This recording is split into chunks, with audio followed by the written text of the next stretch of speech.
So I'm going to hand you some guidelines for conversation. So one of the things that we do, take it back there.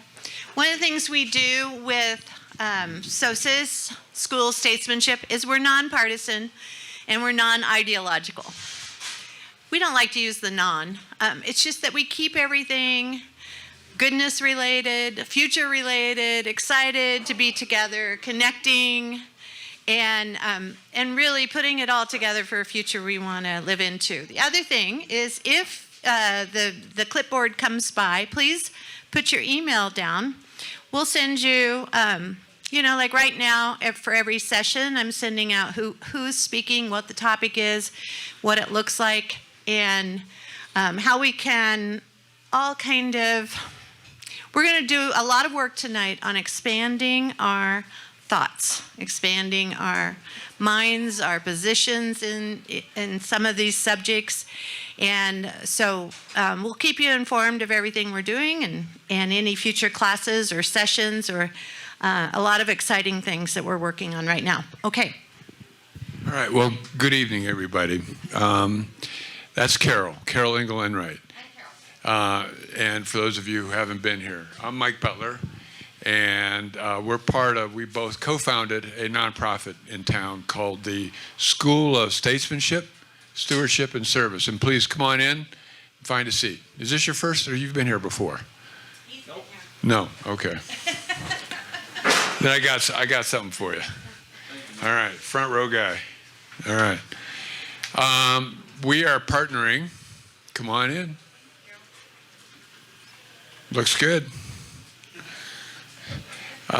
We are partnering the School of Statesmanship, Stewardship, and Service. And by the way, that stands for SOSSAS, S-O-S-S-A-S. That's SOSSAS stands for that. We're partnering with Left Hand Brewing, and this is called, and welcome to Pints and Perspectives.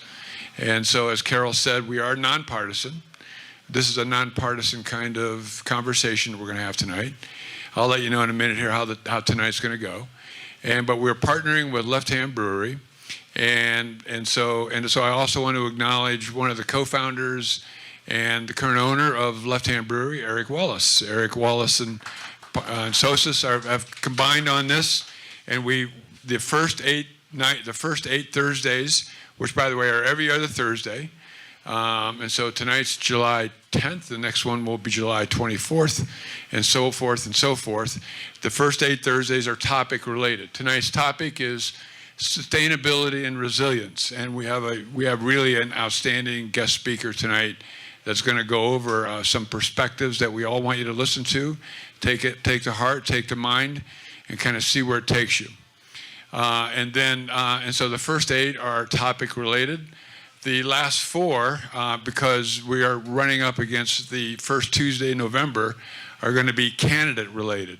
Those people who want to be elected officials, those people who maybe are elected officials and want to continue to be elected officials, will all be invited to those 4 sessions where they will be asked to answer a series of questions. It's not going to be your typical debate kind of format. We're going to be asking questions that are going to get down into their skills, their capacities, their understanding of how to collaborate, how to pull different things together, how to harmonize contrast, how to find common ground, and get beyond kind of the partisan stuff that we're kind of stuck in. So we'll talk a little bit about that later tonight. In terms of we'll talk a little bit about harmonizing contrast. The one thing I also want to say, by the way, these go for 2 hours, 6 to 8 o'clock. But what we've learned in our first 3 is that people need a little bit of a break about an hour into it. And I see some head shaking from people who've already been here. So about an hour into it, give or take, we're going to take a 5 to 8 minute break so people can either refresh, take care of whatever they need to take care of, or buy a pint or refresh that for you. Come on in, welcome. Pints and Perspectives, excuse me. Pints and Perspectives, you're in the right room. Okay, one of the things I want to say in terms of a little bit of I want to say something about the School of Statesmanship, Stewardship, and Service. We are beginning our classes again in late September, early October. They'll be on Wednesdays, the last 3 Wednesdays in September, the first 2 Wednesdays in October. So if you're interested in that, check with Carol and I. We can give you some information. These classes go into a lot of depth about things we're going to be talking. We don't go into depth in terms of what we're talking about, in terms of some of the teaching we're doing with SOSSAS. Hello. Come on in and welcome.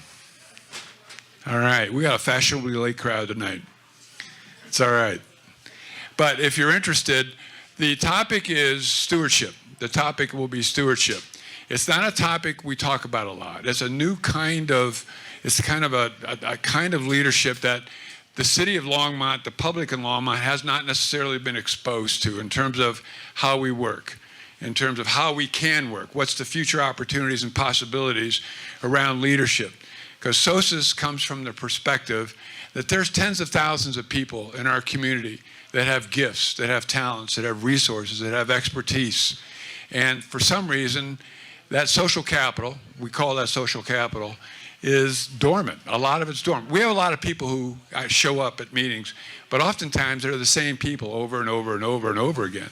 And so how can we get literally thousands, if not tens of thousands of people in this community to show up, especially with a lot of our social and health issues?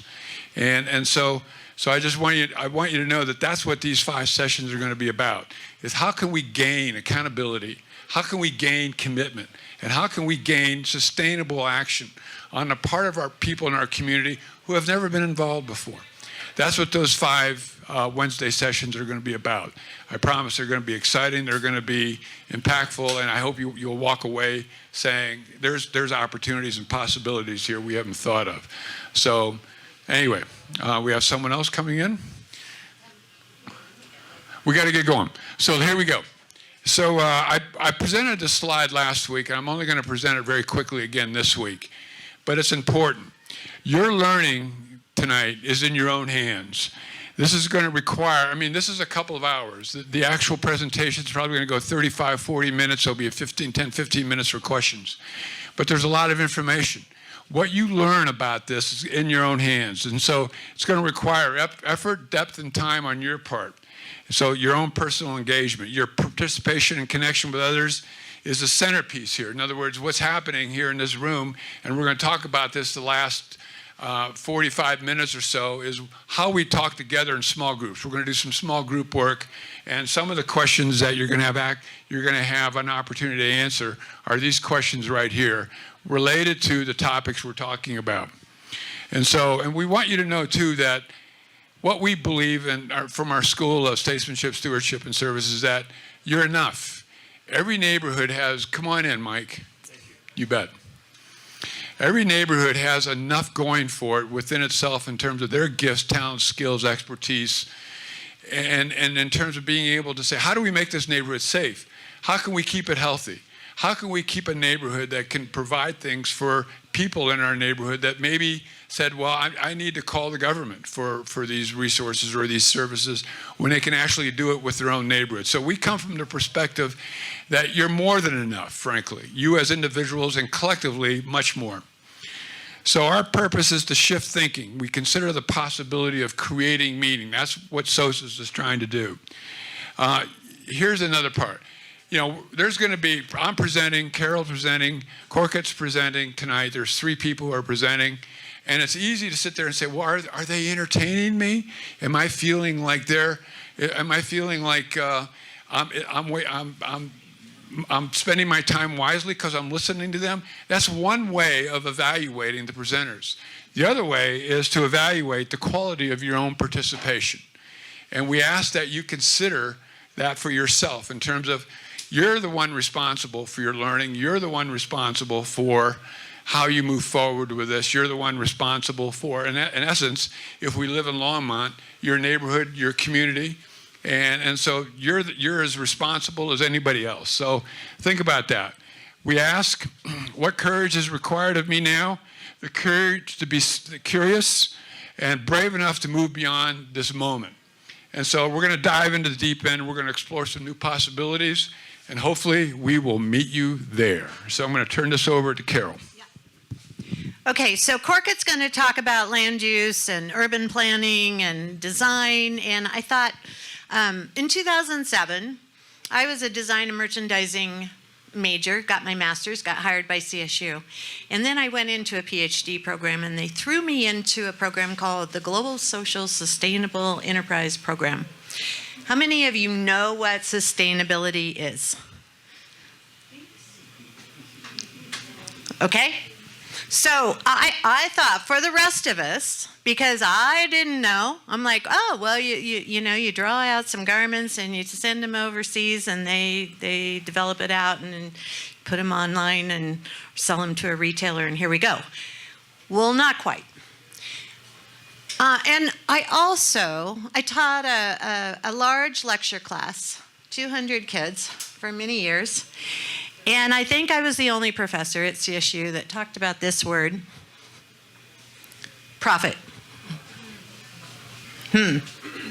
So a lot of us think, well, why doesn't the government just do everything we need them to do?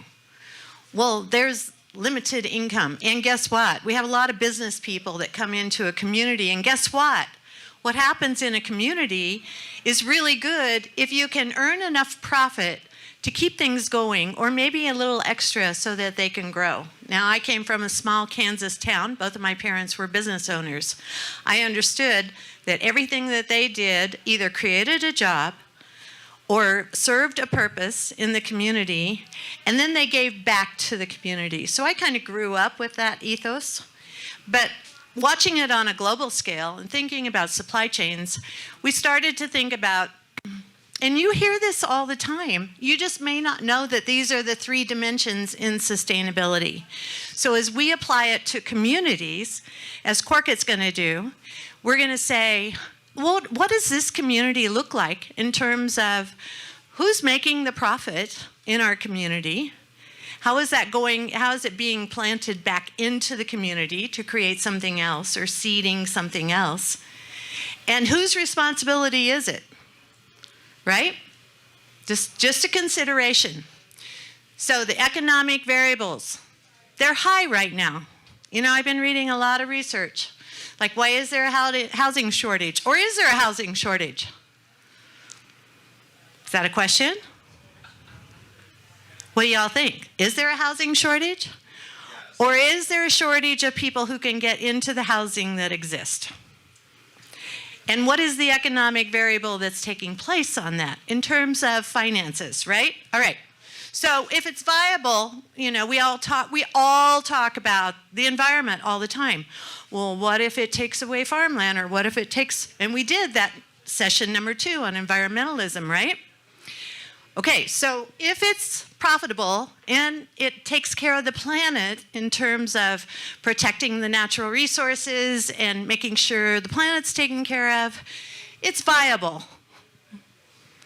But guess what we've left out of the whole equation all the time? The people. The people. Are the people's needs being met? Are the people being included? Are the people part of the process? Are the people engaged in the planning? Are the people excited about what the future is going to be? And you can see if it's profitable and it's equitable, everybody has access to all the services, or everybody has access to quality education. That's equitable. If it's environmental and the people, you know, it's bearable. But really, most environmentalists would say, if you just get rid of the humans, it'll all be okay, right? If you balance out those 3 dimensions, sustainability happens in the middle. And the only reason I'm giving you this framework is because I needed it in 2007. I was a pretty well-educated person, but I needed this. I needed to understand what it was. Next, we want to go into design thinking.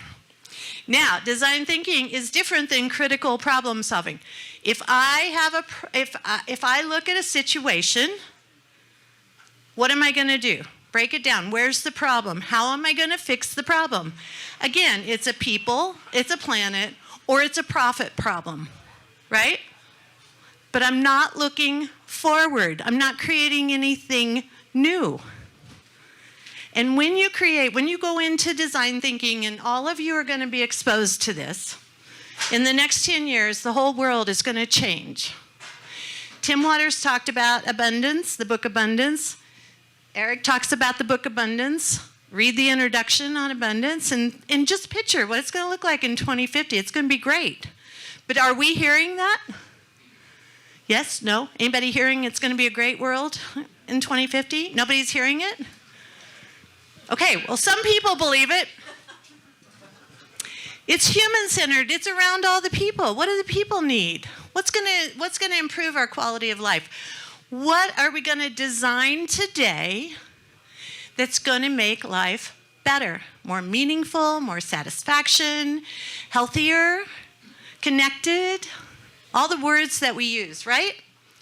It understands what people need. First, you study that. So what do we need in Longmont? Corkett's going to talk about it. And then we develop innovative solutions. This is where everybody gets stuck. Teaching design, it's like, tell me what's in your head to a student, and they try to describe it. Well, what do we do better?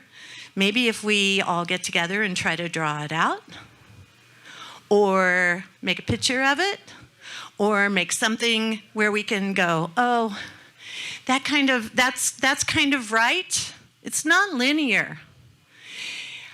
Even with our SOSSAS school, when we started by putting an invitation in the paper and saying, anybody who's interested, come. And we just had dinner and met, and everybody was like, what are we going to do?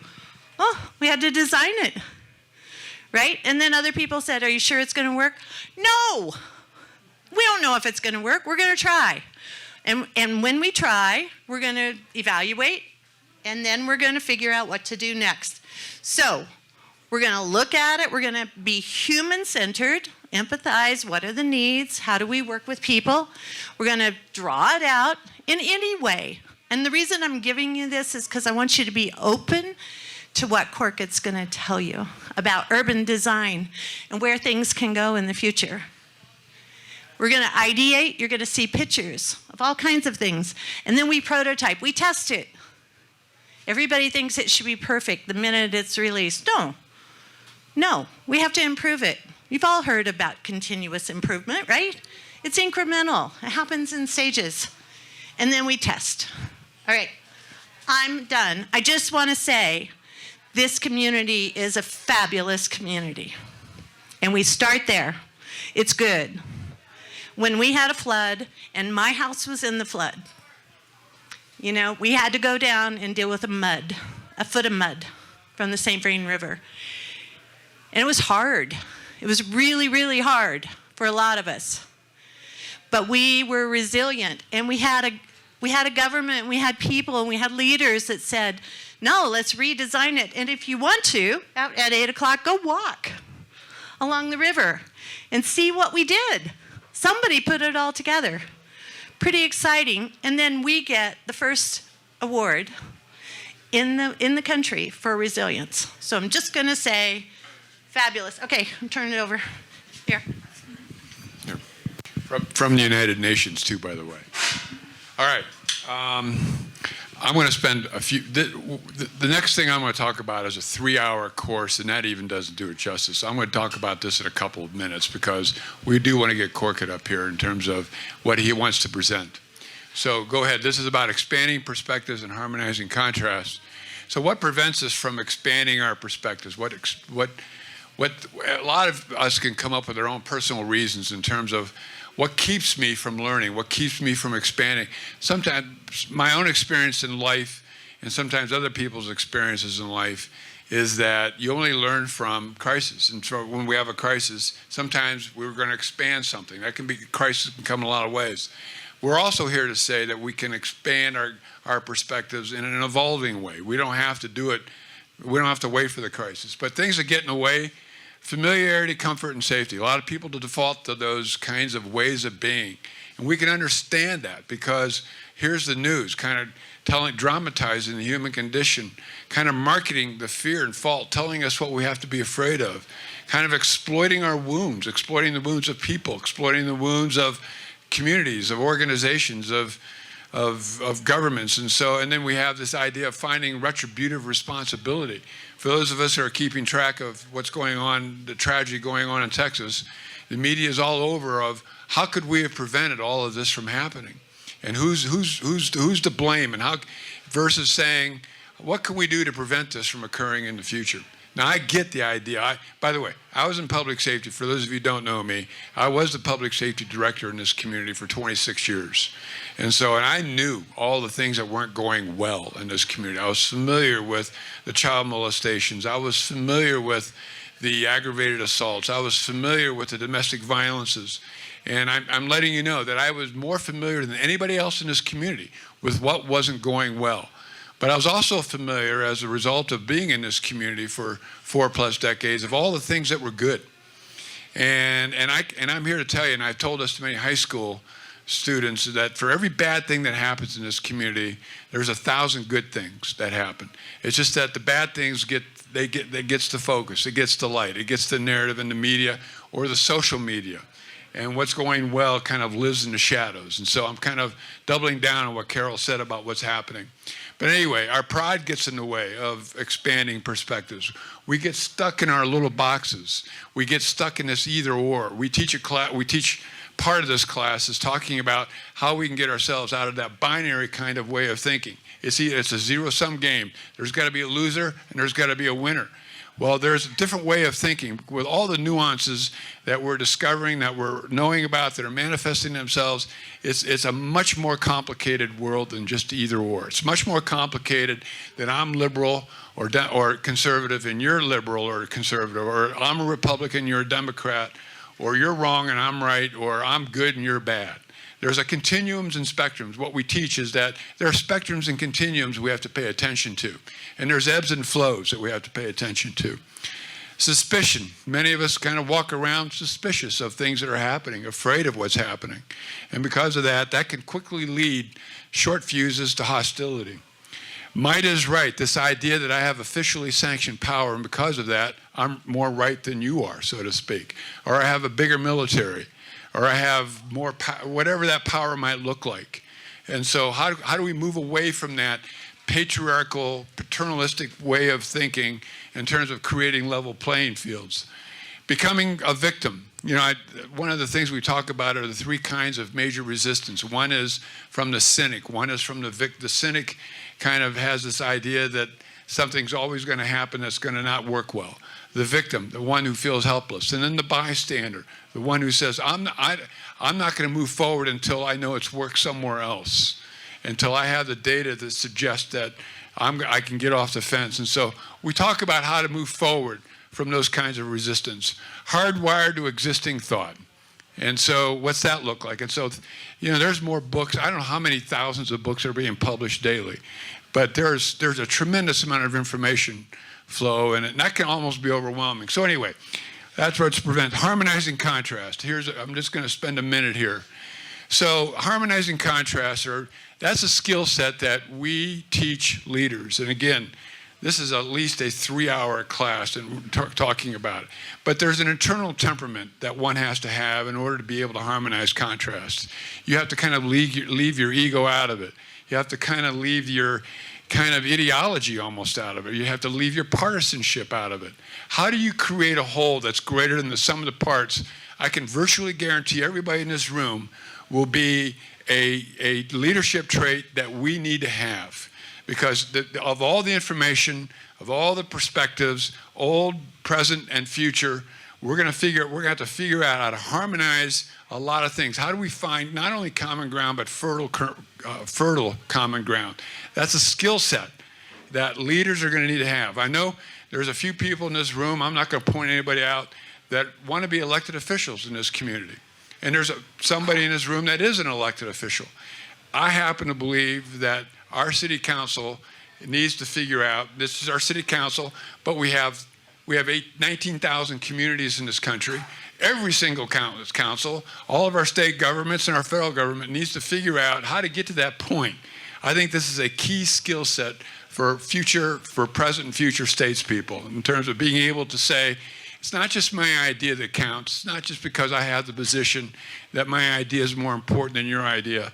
It's like, how do we create something where there's 20 people in the room, everybody has a different idea how to move forward, that we can create something more expansive than all of our ideas, but all of us know in the room, all those 20 people know that their voice counted, their thoughts matter, and their humanness is valued. That's a skill set we're not seeing a lot of, and we think statespeople we need to do more of that.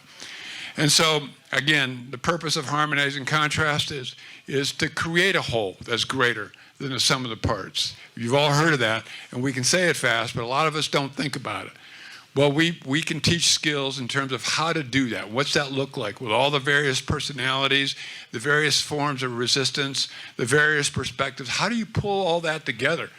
Again, that can be overwhelming for some folks, but there are ways of being able to do that. And so, next slide then, Carol. And so, again, these are some of the traits of someone who can do that. But the one that I want to talk about most of all, that I don't know if it's up there, is there is an internal temperament within somebody that can do that. And you know who I'm talking about in terms of their quiet strength, their sense of confidence, their being. People are attracted to them. They're approachable.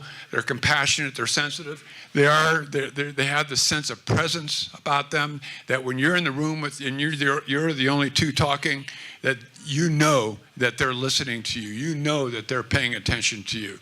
That person has more of an opportunity to harmonize contrast. Capacity to ask powerful questions is another class we teach in terms of what questions can we ask that can either shift the conversation or can change or can kind of create a whole brand new conversation. These are questions that, how do we get people to be committed? How do we get people to show up are not powerful questions. These get closer to what powerful questions are. Here's another example. What do I contribute? Here's a powerful question. What do I contribute to the very same thing I'm complaining about? How many of us have asked ourselves that question? I'm complaining about the reality of something. And so part of it is, what am I contributing to the current reality, either by omission or commission? So anyway, asking powerful questions, ability to engage in conversations, ability to invite dissent. So people can say, I have reservations, I have doubts, or the right to say no.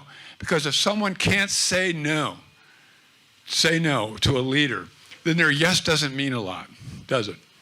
Frankly, their yes doesn't mean anything if they can't say no. And so in the capacity to integrate conversations one to the other on top of one another, the capacity to connect dots across various spectrums and disciplines is a skill set that we believe future leaders need to know. So 10 minutes on this. These are 6 to 9 hours of class time, instruction time in our school. But I want to, again, invite everybody to consider coming to these classes that we're going to have in September. And now Carol is going to introduce our guest speaker. Here you go. So I met Corkett. He doesn't remember, but I met him at the Callahan House. There was a big kind of event for service clubs and nonprofit organizations. And he stopped, and I said, I don't know how we got into the conversation. And then when Eric, where did Eric go? When Eric Wallace wanted to put together the sessions, he's like, we got to talk about sustainability and urban planning. And he goes, I've got this guy. And I went, oh my gosh, this guy is fabulous. So just so you know, he's well qualified. He teaches both around Boulder and Denver. He's an urban planner, designer, but he travels around the world and gives these presentations. And you're in here. Left-hand tasting, right? It was free. Okay, you had to pay for your beer. All right. But it was excellent. And he's going to be excellent. This is really interesting. So hang in there. He's going to take us through all of this, and he's got all of his books. You can see his PhD, his research work, and take it away. Do you want me to? Let me. Do you want me to hit the, are you gonna? Okay. Here it is. And he lives here. Hello. Hi. Yeah, I live in Longmont. Thank you, Carol and Mike and Eric. Where's Eric? This is one of the best venues, you know. Good beer. There's a Turkish saying, eat sweet, talk sweet. I'll change that, you know. Drink good beer and talk sweet. That fits here.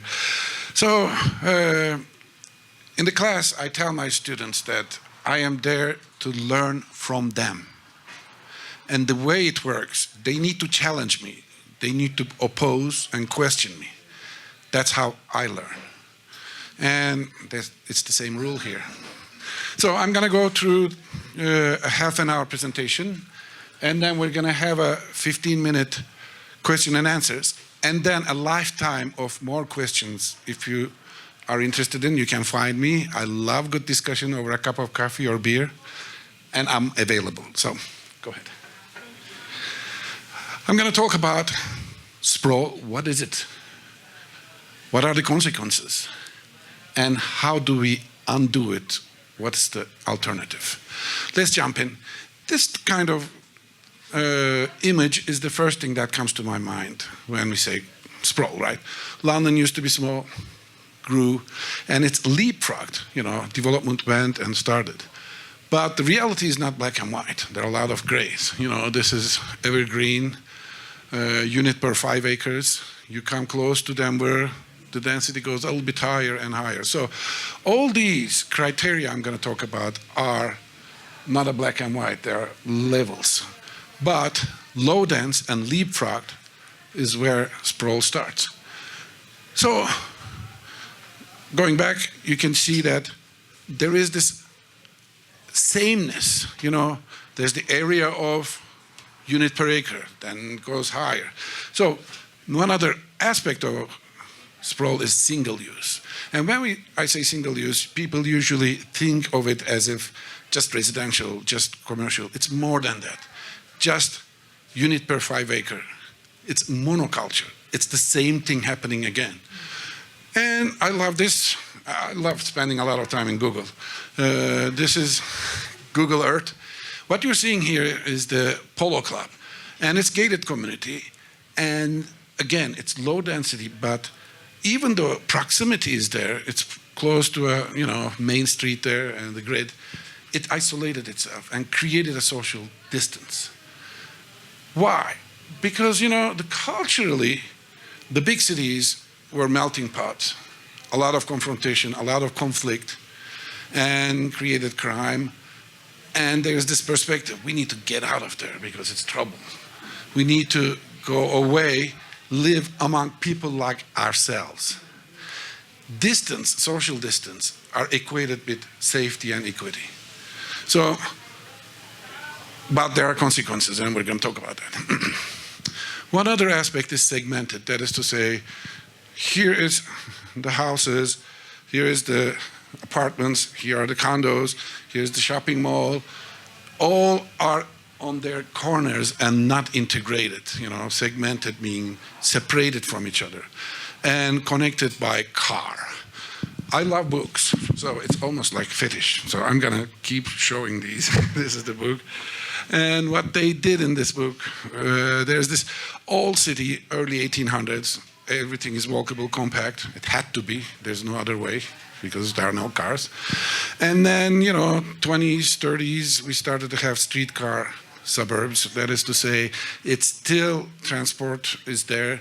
You get the streetcar and go, there's a center and walkable.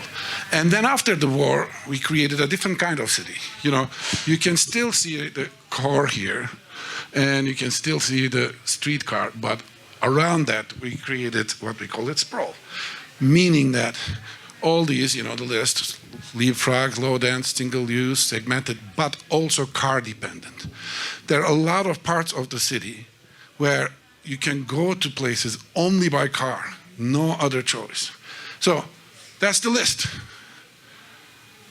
Leapfrogged, low dense, single use, segmented, car dependent. That's sprawl. I love this. This is Leon Crier. Leon Crier makes a lot of cartoons, and it explains a lot. In the first one, this is a little bit older, you know, when I came to Denver, for instance, 97, nobody believed that there would be a housing market in the downtown. They said, oh, maybe moderate income. Now it's the highest selling square foot is smack middle of downtown. Anyway, you know, the typical pattern is that everybody goes home at night, and there's a gender difference. All the males, most of the males go to the downtown. And what happens there is the rush hour. And because we live with that. And I'm going to talk about the time lost on that road. So, consequences of sprawl. Close. Sprawl kills. That's the name of this book. I really recommend it. Meaning that there are some health consequences, environmental destructive, expensive, segmented communities. I'm going to go through one by one. Public health is becoming a huge factor in the economy, and it's directly related with our transportation choices.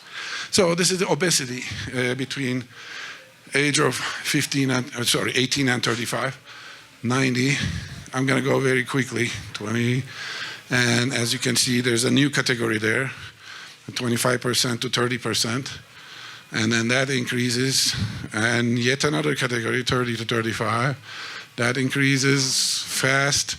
We have over 35, that's blue, going, and then the whole country becomes red, and blue increases. That's where we are getting. So it's an epidemic. It's a really big problem. And that's obesity. Next book, Sprawl and Public Health.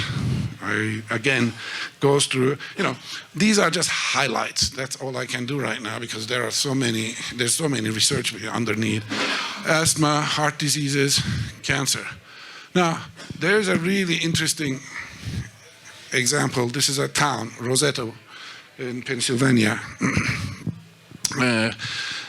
Really low heart disease percentage. And it's directly related with the lifestyle. You know, obesity, health issues, yes. Obviously, what you eat, the kind of food you eat, etc., so forth. But there is also a very important lifestyle factor there. And this particular case study actually proves that. It's an Italian town. They walk, they socialize, and they don't drive much. I mean, driving is okay, but it needs to be balanced. Anyway, that's where we are. Let's move on. Environmental Destructive. This is a really great book. I love it because it has really simple graphics. What it says here is that, you know, we're talking about the wildlife habitat. There's a core where the ecosystem is the richest and most diverse. And there is a buffer around it.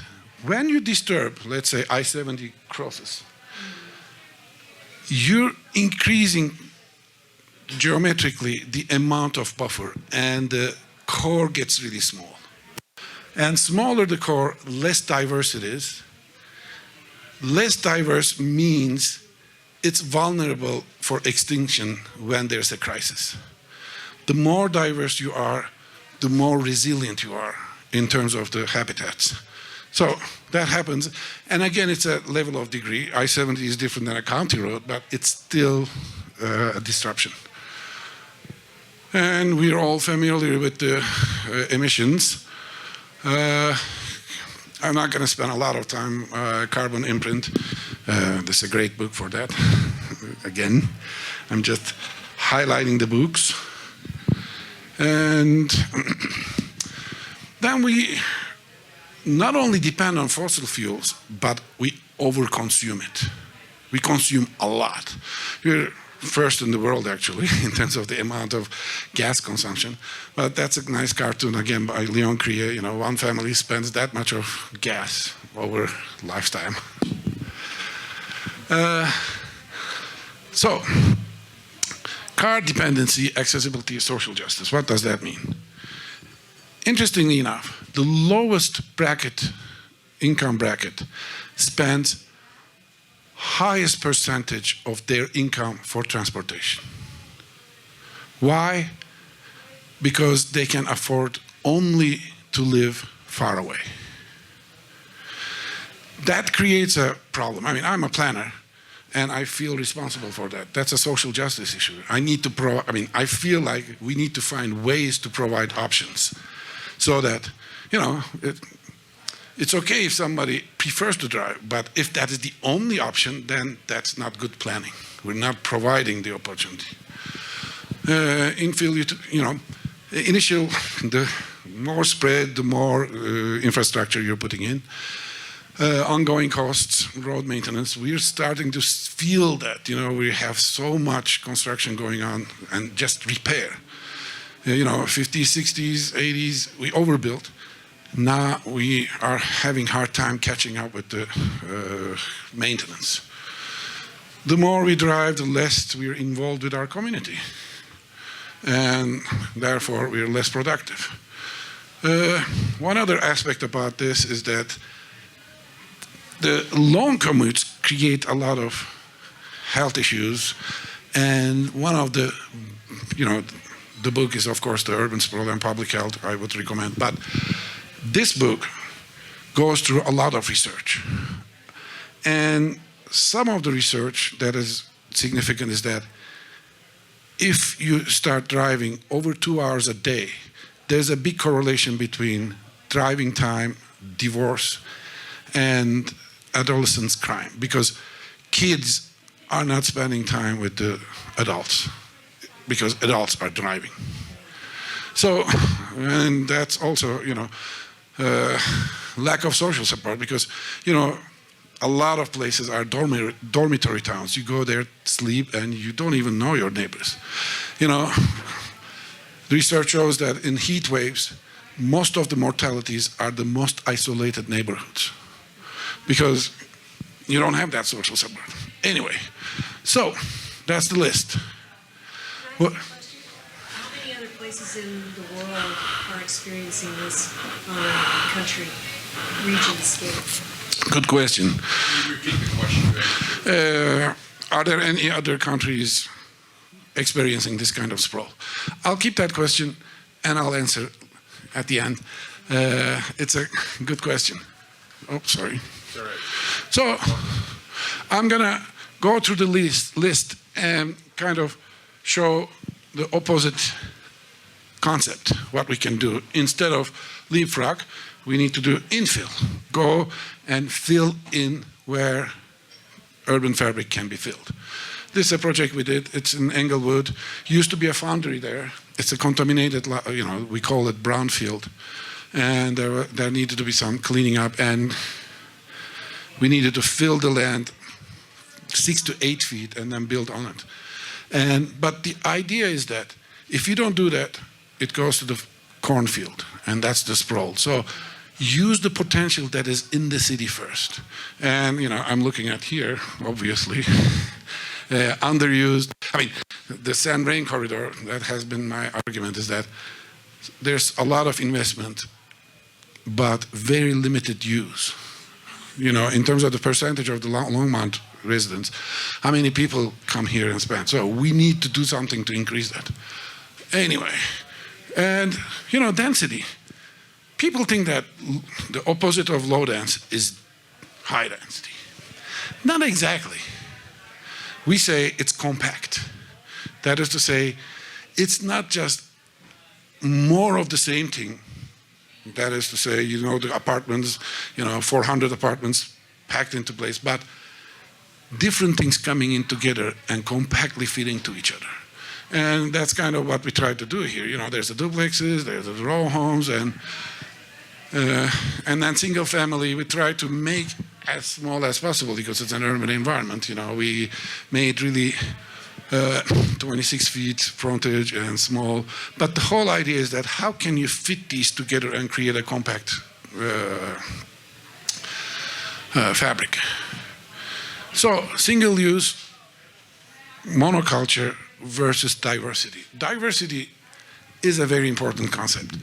And I also like the word complete, because complete means you have what you need around you.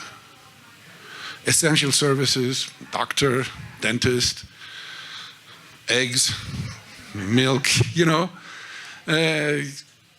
the more you have these around you, the more resilient your life is. Especially nowadays, we experience some blockages on the supplies and et cetera, so forth, more isolated, more vulnerable. So I put this because, we talk about dormitory places. It's a subtle way. This is a image we prepared for Stapleton. It changed the name, Central Park neighborhood. The gardening opportunities. But the important thing is that give people reason to spend more time in that particular neighborhood. A common court, a community garden.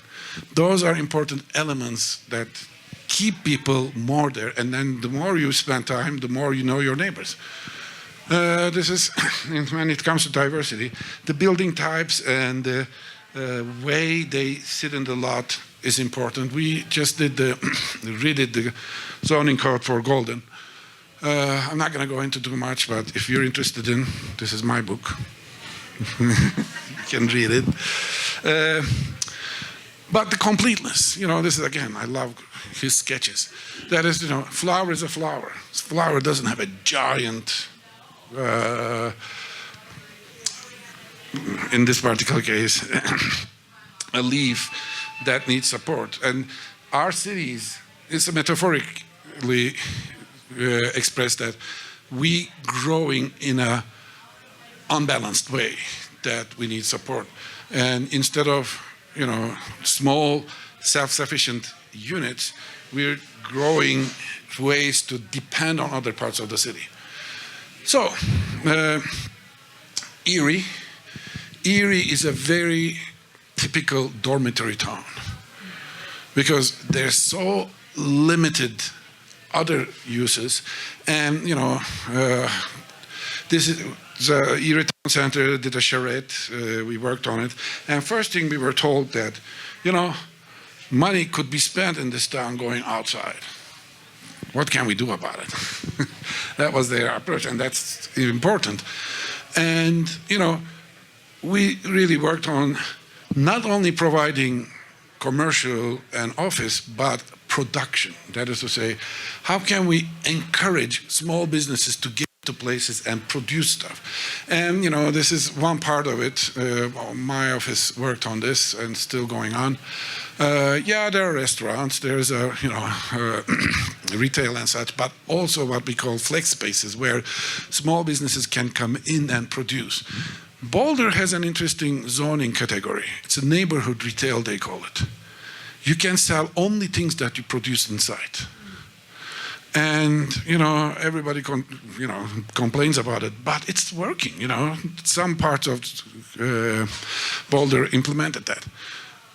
Diverse and complete. So diversity of what? People, activities, businesses, services, sustenance systems, water, electricity, food, and waste management. They can be all within reach. We have only the regional systems, which is a whole other subject, and the building types. So the diversity of that kind can necessitate and will necessitate the inclusion of small local businesses that own their spaces as well as the land. A lot of people talk about mixed use, but they really forget the idea that it's not just the mixed use, it's the diversity of the business types and ownership needs to be there as well.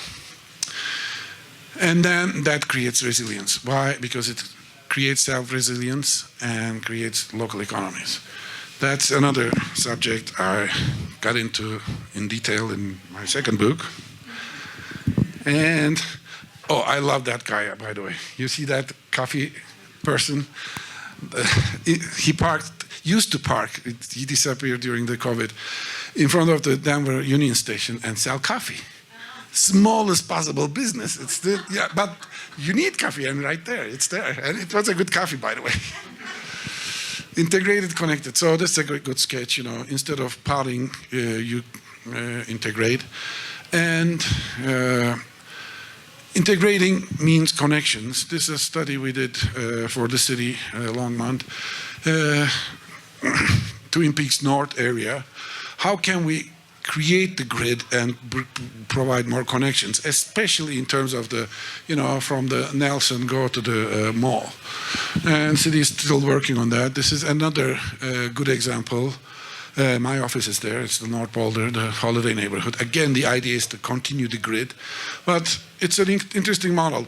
The city acquired the land and then solicited small developers to go different blocks, and that's why there's a lot of diversity.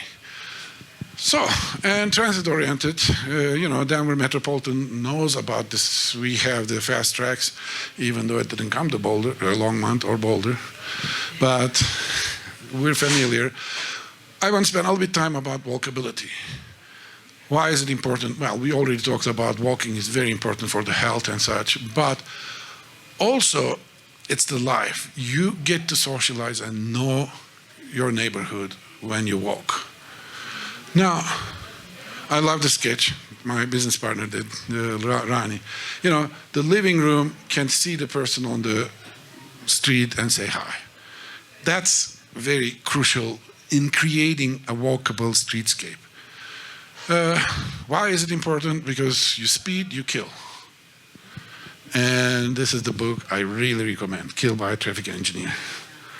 Wesley teaches in Denver. He's really good engineer. Anyway. So, here's the list for walking. Skinny streets. You cannot speed if the street is not wide. On-street parking creates friction, slows down the traffic, and creates safer sidewalks. Detached sidewalk, that is to say, there's the curb, a lawn, there's a tree, and the sidewalk, creates really good shade for the pedestrian, also keeps the pedestrian away from the running traffic. And finally, buildings come closer so that there's the suggestion of life. If you recognize someone sitting on the porch, then you're not going to speed. And even if there's a chair there, it's a suggestion of a life, so you're going to slow down. And and also the porches, patios, balconies, life. Those are important traffic calming elements. And finally, people. Okay, here's the list. So that list changed to contiguous, compact, diverse, complete, integrated, and connected, walkable, bikeable, transit-oriented. And I try to express that, this is what I show to my clients, and then there's always fight against the current. I want to do, it's so hard to mix and match, I want to do only single family on one side. Well, it's not good. So we start fighting. So, questions, challenges, oppositions, opinions. My name is also Carol.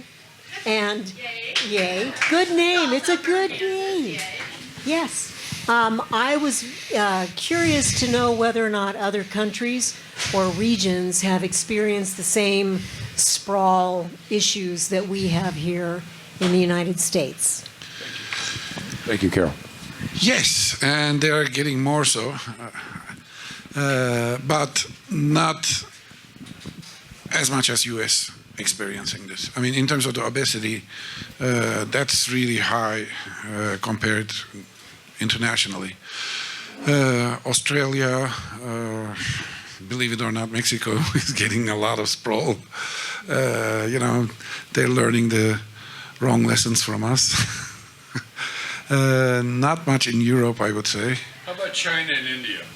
Oh, those are very different animals. I mean, the way, there is a lot of sprawl happening, but nothing like the suburbia we have, nothing that fits in that definition, low density, single use, etc., so forth. They're really high density areas, but most of the time they're very complex. That is to say, I need a screw for my glasses. Oh, just over there. There's a store there. They fill the niche. The agility of the business diversity is there. So that's something immediately hits me when I travel. It's like, you know, I want a water. Look around. There's just someone selling water there. So yeah. So let me ask you. Yeah. Korkut's from Turkey. Yeah. And so, but let me ask, are other countries, or are there other people in other countries, are there other people in other countries that are doing the same thing that you're doing, Korkut, in terms of saying, hey, we have to build out and land use it in a different way? Are there people like Korkut in other countries that are, or schools of thought or anything like that that are happening around the world?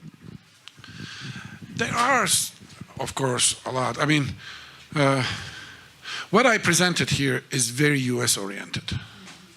But when you talk about that completeness, that is to say, the kind of resilience you can create by having essential services around you, there are a lot of good lessons. And, you know, we didn't go into that food systems much, but food systems are really important to create strong local economies if you're producing food locally. Slow food is a very important development. Chitta Slow, it's a organization followed slow food, and they give, like, I mean, I'm sure you're familiar with the LEED. They give certificates to successful buildings and neighborhoods. Chitta Slow gives certificates to cities, and they qualify. So there's another question there. Okay, we're going to go with this gentleman here first. Oh, okay.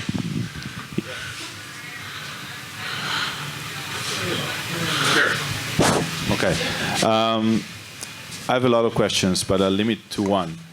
Why, in your experience, is so hard to convince businesses that walkability is good for the business?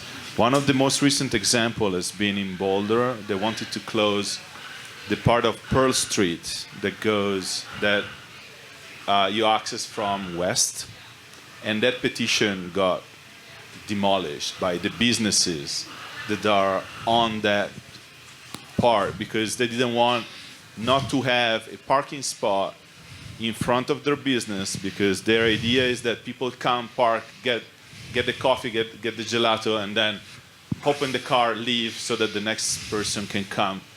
And if they don't have that, they lose business. Yeah. What are your thoughts on that? Oh boy, I had 2 hours discussion with the planners there.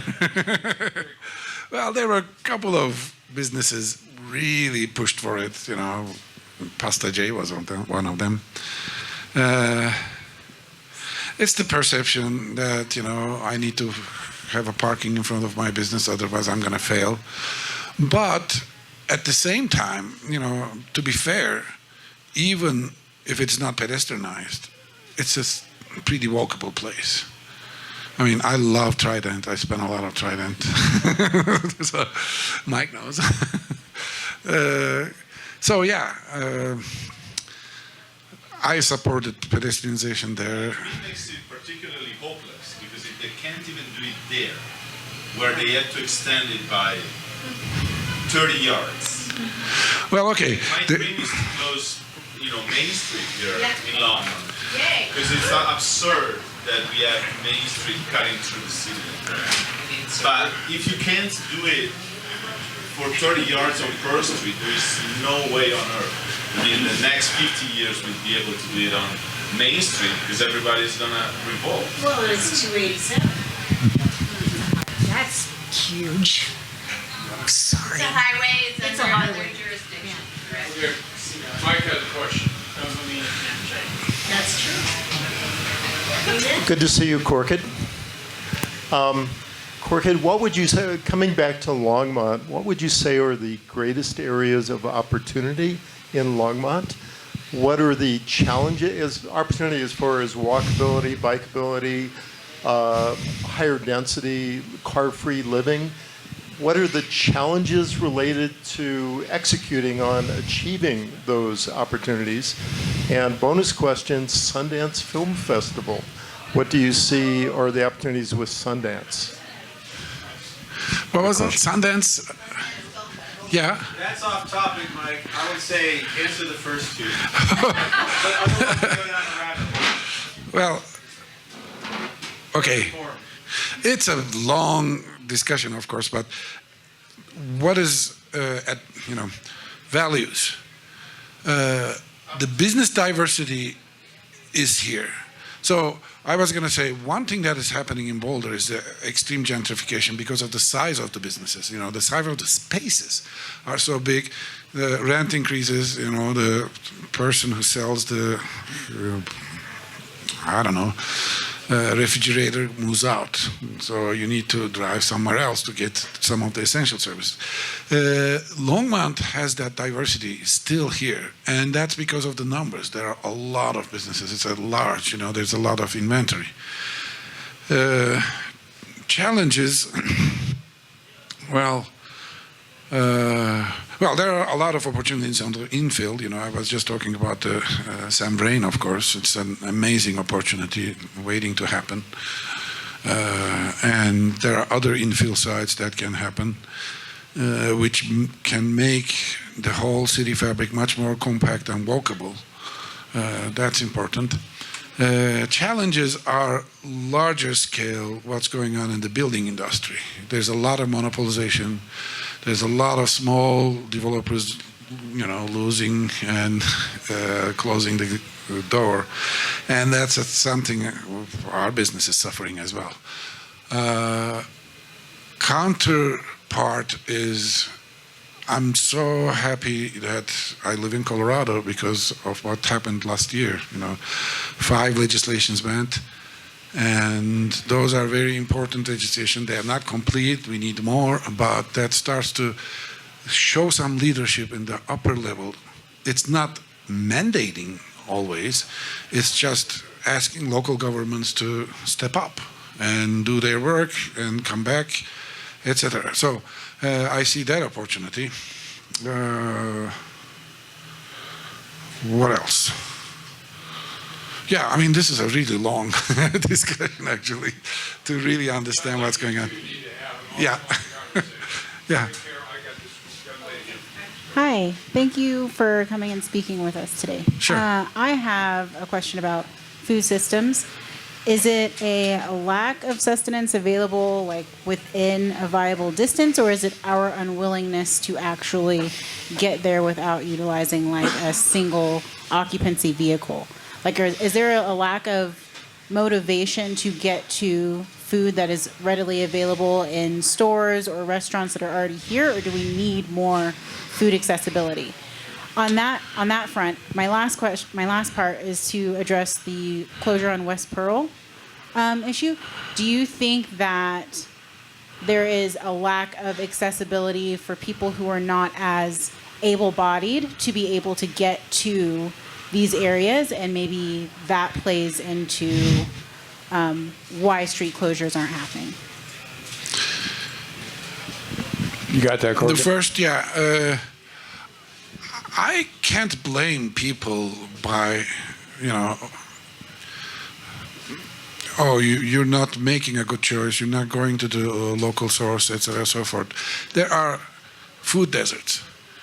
Not available, We're really lucky to be in Longmont, My milk is delivered on my door by locals. It's I love that, It's but, it's not available everywhere in the United States. There are some places, you don't have that kind of opportunity.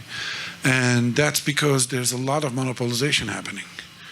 And, I don't want to go into, we're not doing political, but there's a lot of corruption in the state level and the federal level, allowing that kind of monopolization, killing the small farmers. By pollution, mostly, soil pollution, water pollution. Iowa, last 20 years, 70% of the local small family farms closed because of the pollution, because of the meat industry. Huge amount of animals stuck in big structures polluting the soil. So that's what you're against when you're in the food industry. But good news is that, there are some organizations fighting for increasing the local food production. One anecdote that I love is the Victory Gardens in Britain during the Second World War. In few years, state supported backyard gardens and increased the production incredibly. I mean, they decreased the food dependency of Britain from 80% to like 30%. And interestingly enough, it's not just carbos. You get good nutrition from backyard. That's an interesting comparison. So there's hope.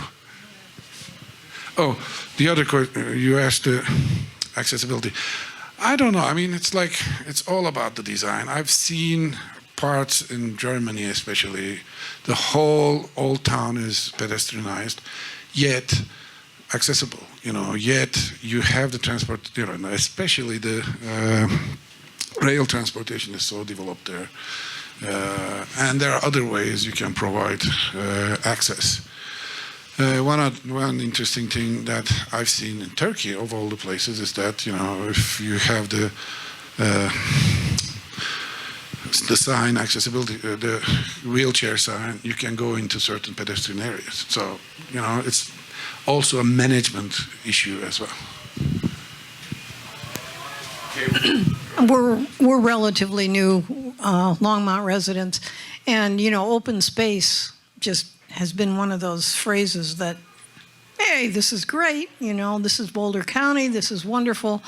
The property across Costco, driving past it today, comes to mind as you talk about some of these concepts of more density, urban density rather than the kangaroo thing, whatever you called it.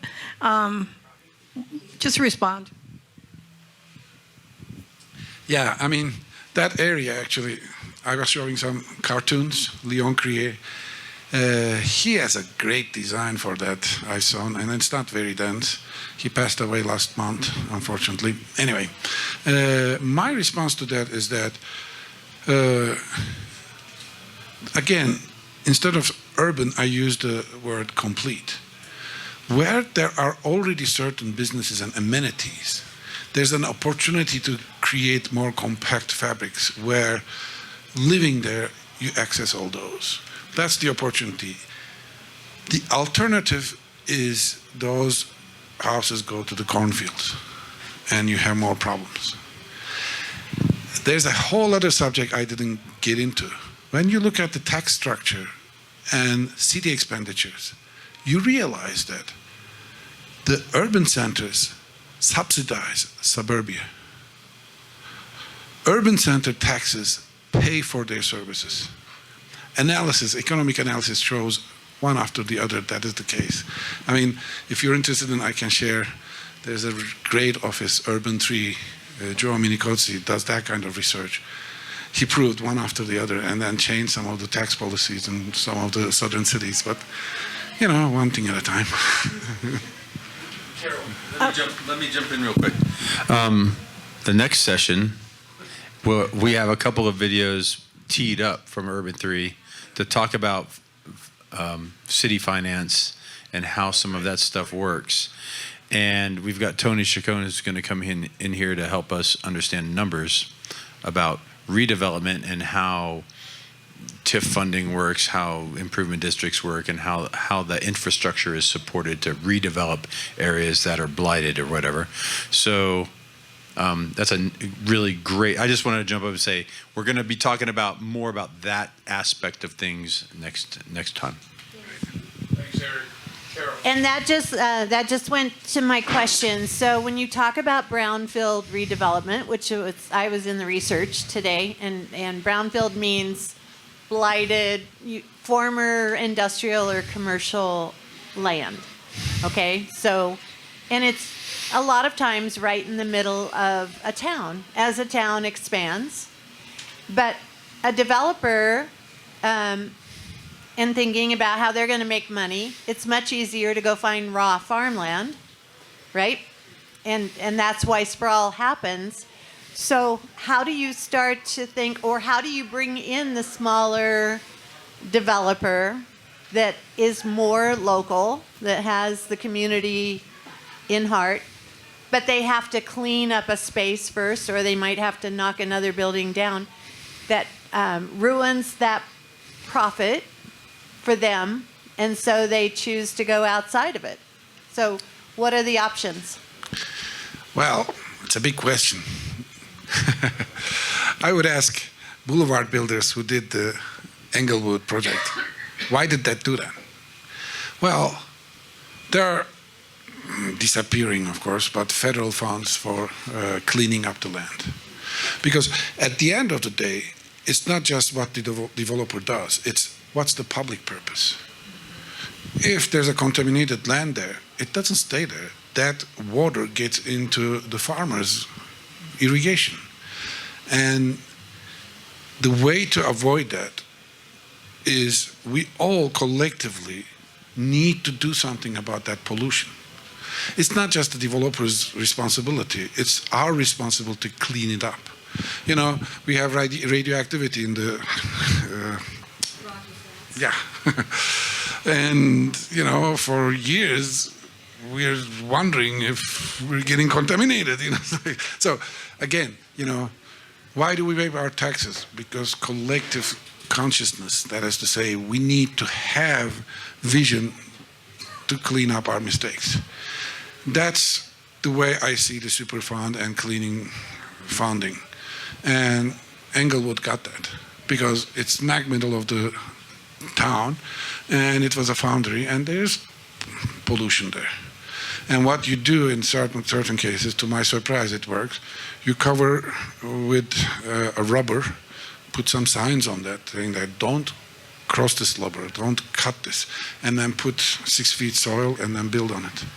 It's more expensive, but there's market for that as well. So, but I know it's not just that. It's just the general, you know, there's the bank policies, you know.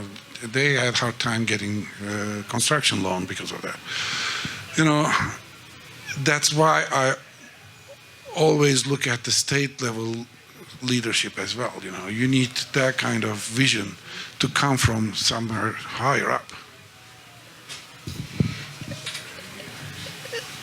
How do you address issues while, yes, at the state level, the leadership there is really important in kind of making these, you know, state level policies, but there's lots of pushback from individual communities. And how are you thinking about coalition building and addressing some of the legitimate reasons communities have for pushing back against some of the land use policies? I mean, I think Longmont is in favor of some of the most recent legislation, but like neighboring cities like Lafayette are like, we don't want this in our city. Well, devil is in details. Each community is different, and each community has NIMBYs and YIMBYs fighting with each other. And we find ourselves in the middle of that, especially since some of our work is changing the zoning ordinances as well. I said that because, you know, when I look out here, we're not talking about foundry. It's not that dirty here. And I'm looking at here, in walking distance, I see a lot of businesses. It's a great opportunity for investment. But I also know that big monopolized builders are lazy. They're not going to get into that. They're not into the business of creating communities. They are about shares. So, you know, what do? We just keep swimming against the current.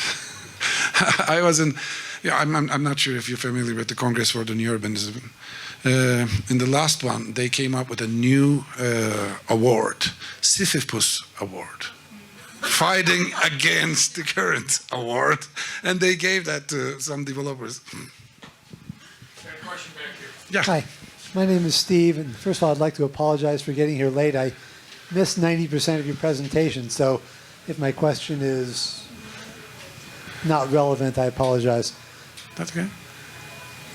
I can see some benefits for both sides of this, but from what you're saying, do you in general advocate for 15-minute cities?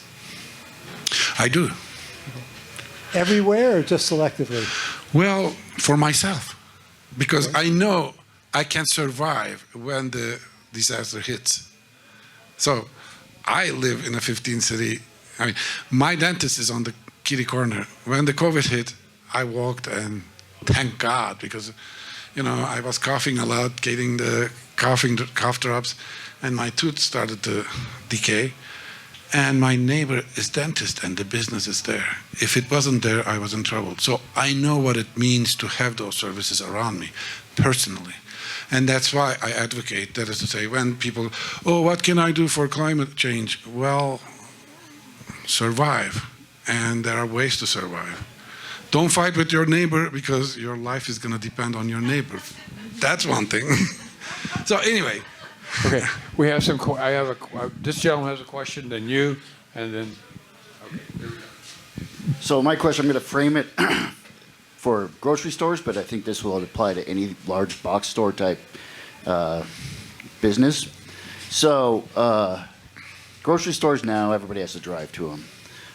Now, where's the pro and the con if we went to like something smaller on a corner market where everybody had localized marketplaces? That would decrease traffic, but would probably increase, let's say, delivery traffic. And then on the other hand, does something like that, since they're not buying in larger numbers, does that increase prices for the shopper and makes that less viable? Boy, it's another 2 hours discussion. It's like, yes to both questions. Scale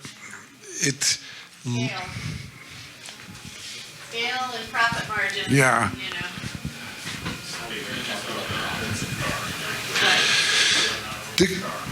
The question is, if you asked this question 30 years ago, probably I would vote for the kind of efficiency you're getting for a supermarket. Today, we're really vulnerable if we're depending on a supermarket for our food only. That's why I have, a kitchen garden, trying to grow food on my property as much as possible. But that's a joke. But I feel much secure if there is food growing around my community. And it's getting more and more so. That doesn't mean that I don't go to the supermarket, certain aspects, but I know if that's blocked, if I can't find TP, all of a sudden, that was an issue. That's just the tip of the iceberg, We are really lucky in this country. When you look at around the world, the shortages that is happening are really bizarre. Weird shortages happening. So that's why I'm thinking, the 15-minute city idea and this idea, we need both right now. If we depend on regional systems only for our sustenance, we're really vulnerable. That's what I'm trying to say. Okay, we're going to move into some small groups. Yeah, hi, I'm Amy. Thank you again for the presentation. This was awesome. I'm not sure if this is maybe opening a can of worms or maybe will be more apropos for the next session, but just thinking about the affordability aspect of it. So, let's say you build this sort of community, this ideal, there's still the cost of could people actually afford to live in any of those? So maybe the wage of somebody working at the small coffee shop relative to the price of the nice bungalow that's down the street that would allow them to walk to work. Sort of thinking about that larger issue of affordability. You can build this, but if nobody can afford it, who would be able to be working in those kinds of industries that might be the more frontline industries, do you have any thoughts about ways of addressing that issue? And this question comes a lot because some of the examples we see, like Bradburn and the Prospect, prices are crazy, and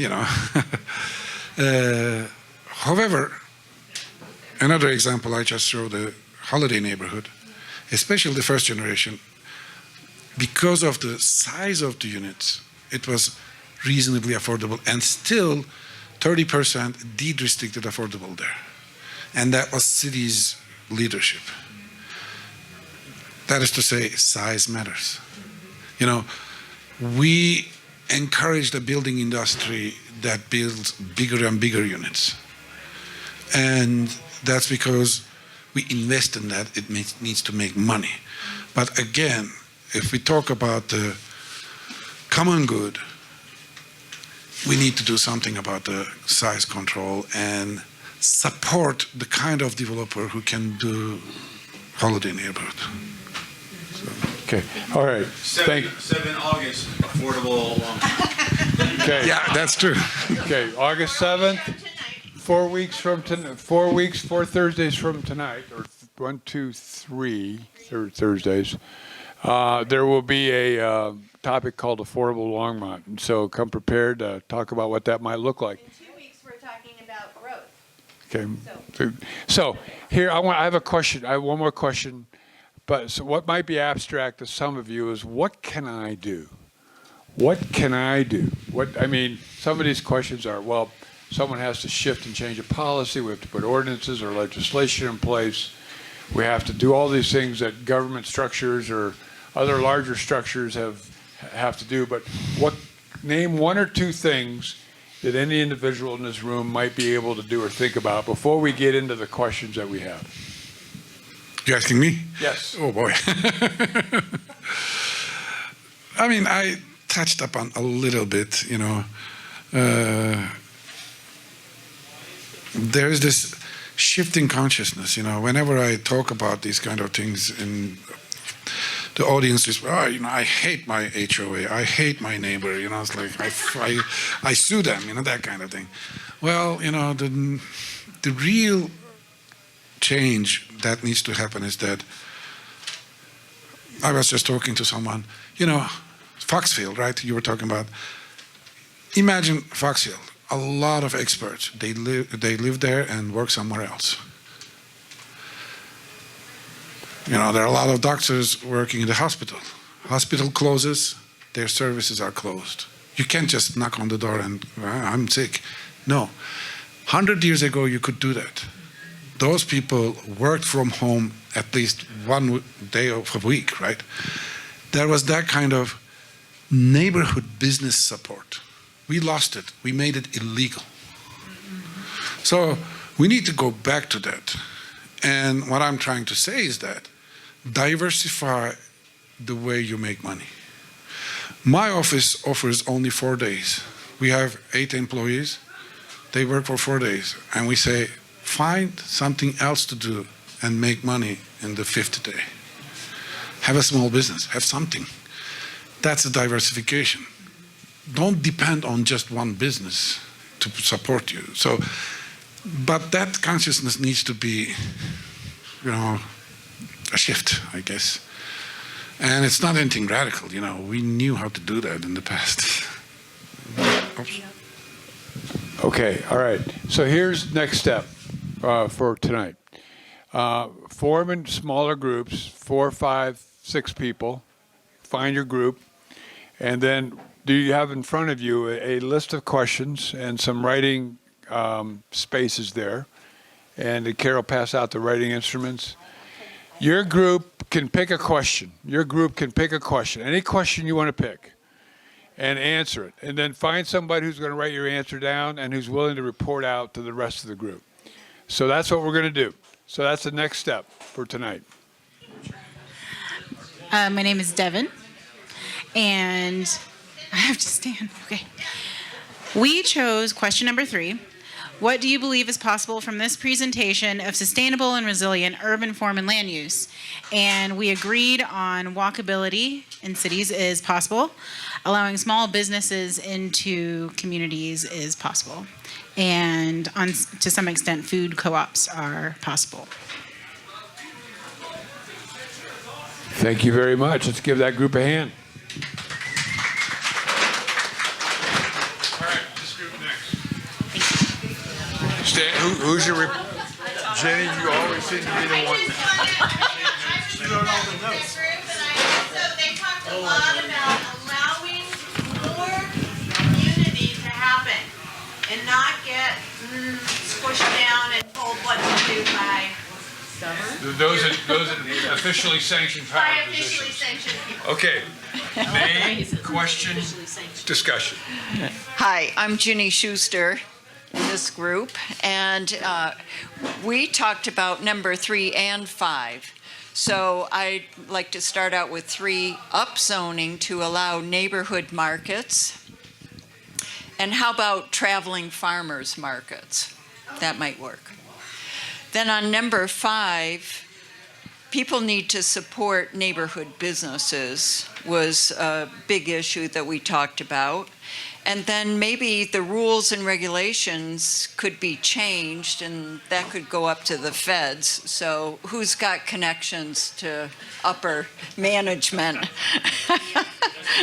So make changes to rules and regulations to allow the small business neighborhood markets to come in. That would just be consult. That's state local. That's local. Yeah. That's a consult. Well, to an extent, but it goes up to when you stop and think about health. You had mentioned health. Over the years, if you notice, JFK or RFK Jr. is talking about the foods, the poor food that we have. And an awful lot of people go over to Europe. They can eat anything over there, and in the United States, they come back here and there are gluten issues, there's all sorts of problems with our health. So that goes on up to the feds, and that's why we brought the feds in. Can I add one quick thing? Okay, Michael, go ahead. So one quick thing that came up in the meeting I think it's important to bring up too is understanding of what a 15-minute city is. In respect for this gentleman here, he was concerned that it would force businesses to locate in particular locations, remain there, only cater to a particular area, and that it could take away people's cars, their right to own a car, and force them to park outside of the community. And I think there's just a lot of confusion around the reality of that discourse in the world that's really distorted around 15-minute cities. Thank you. That's first time I've heard the term. Yeah. I'll be in the database. Let's give a hand to this group.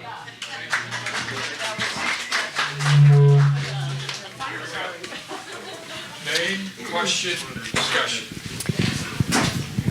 Okay, my name's Carol, and we kind of looked at question 3, but kind of wandered all over the place. It's complicated. There you have it. There's kind of our biggest comment that we kept coming back to over and over again is that it's complicated. Yeah. For example, my neighbors are getting to be of the retired age, and they don't just see a doctor, they see 6 to 8 doctors. So which one, is going to set up in their house? Belinda had a great idea about putting together some sort of a community building that could be outfitted for any number of services, whether it's a doctor or a business meeting or a hairstylist or whoever needs the place. It's got multiple uses, and that would be a nice thing to have for temporary uses for different people. One of the other things that Michelle brought up was that you need to tolerate the undesirable things that will come into the neighborhood or that you think is undesirable, as well as the ones that you really want to have in your neighborhood. And then also, well, what else did we come up with? Kaz was talking about the different ways in which he's seen things change in the amount of time that we've been here or that they've been here. And food co-ops, of course, remain a really attractive idea other than the fact that you can't grow anything 6 months out of the year in Colorado. So there you have it. Food co-ops can be, I'm just going to say, we did it a long time ago. If you were a hippie back in Boulder, not in Boulder, but if you were a hippie, you had a food co-op, and families, your whole neighborhood could participate. But I think we have a lot of I just think it's a mind shift, right? You can bring it right back in. All right, let's give a round of applause for this group. Thank you. Thank Carol, nice presentation. Okay, who's here?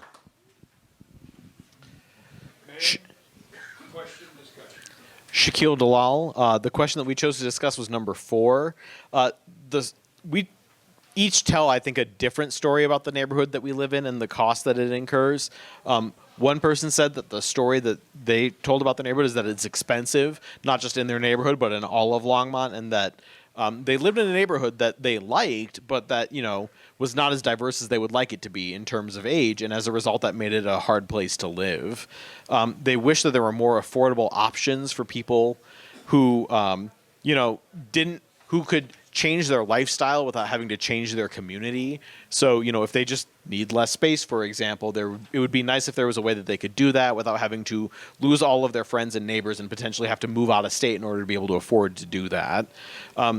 There was a hunger for change, and one of the costs of that story was that there was a cynicism that it hadn't already happened, that someone hadn't already done it.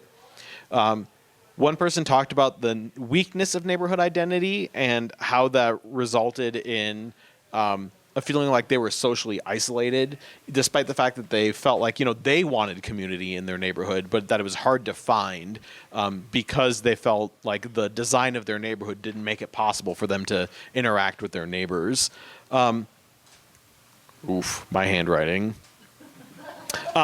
There was one person who talked about block parties and the idea that, many people in this group actually expressed the idea that we really like block parties, and it's a story that we tell about ourselves, that most people like block parties and they like the opportunity to socialize with their neighborhoods.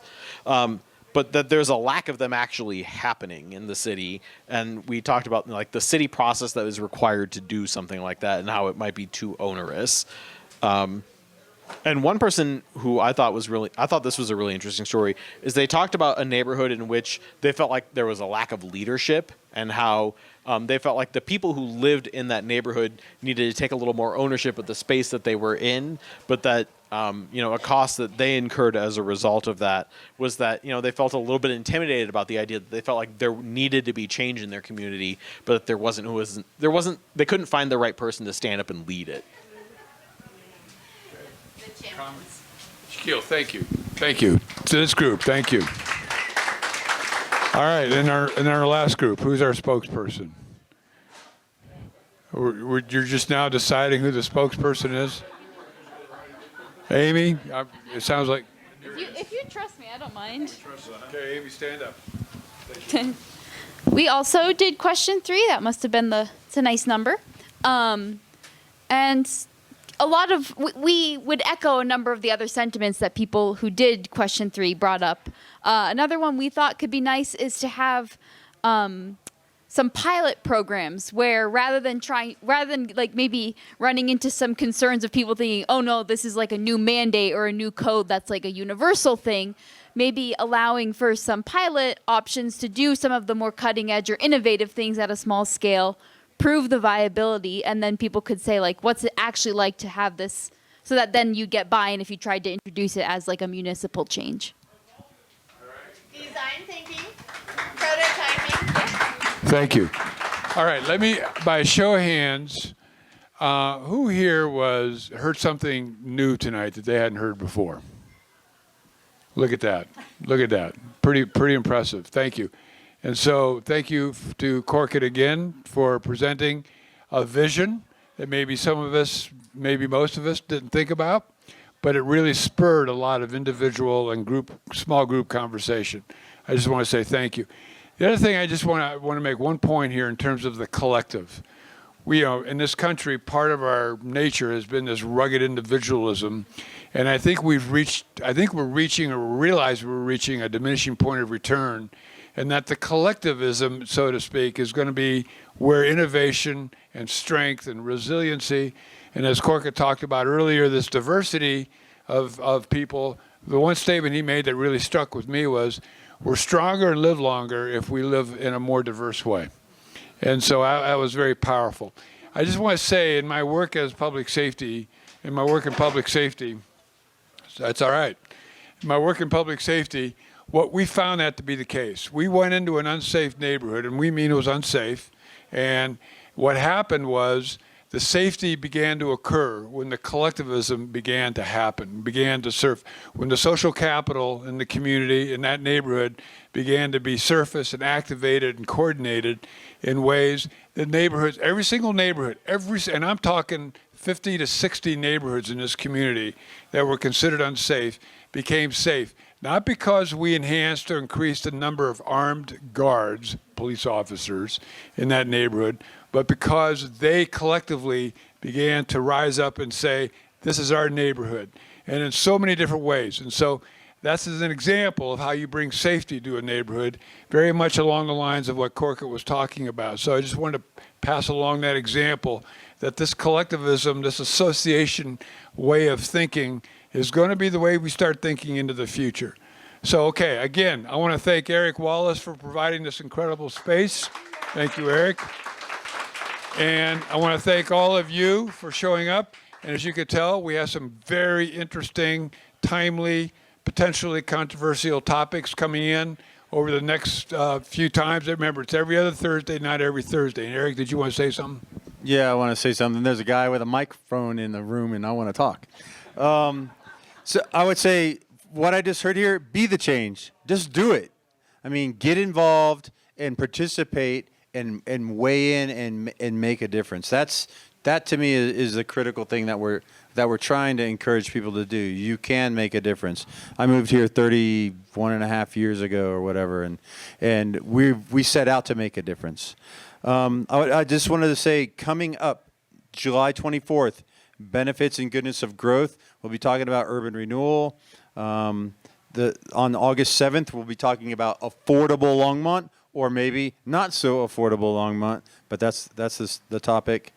August 21st, transportation and infrastructure. So we'll have some experts on that. How does the city work? How's all that funding work? What's efficient? What's not efficient? What's sustainable? There's a lot of non-sustainable development going on in this state. And we're hoping to learn from that so that we don't continue to mess it up. And then September 4th is making an impact. So how do we, as individual citizens, get involved and make an impact? And I want to salute the people that are in the room that have done that, are doing that, and intend to do that. So thank you for playing. The September 18th, October 2nd, 16th, and 30th, there will be candidate forums here where each of the races, we're going to invite people to come in and have a chat. And we're going to try to structure it in a way that people actually answer the questions. I don't want people's media training to be shown off. I want them to actually address what we're talking about. That's a challenge. Whether we're successful or not, we'll find out, but we're gonna give it a try. Thank you, Eric. Okay, and lastly, I want to thank Longmont Public Media. Phil represents Longmont Public Media. This will be online on YouTube, I believe, Phil, within the next week. So you're welcome to kind of take a look at it or share it with your friends. And again, thank you all for coming out. Have a good evening and drive home safely.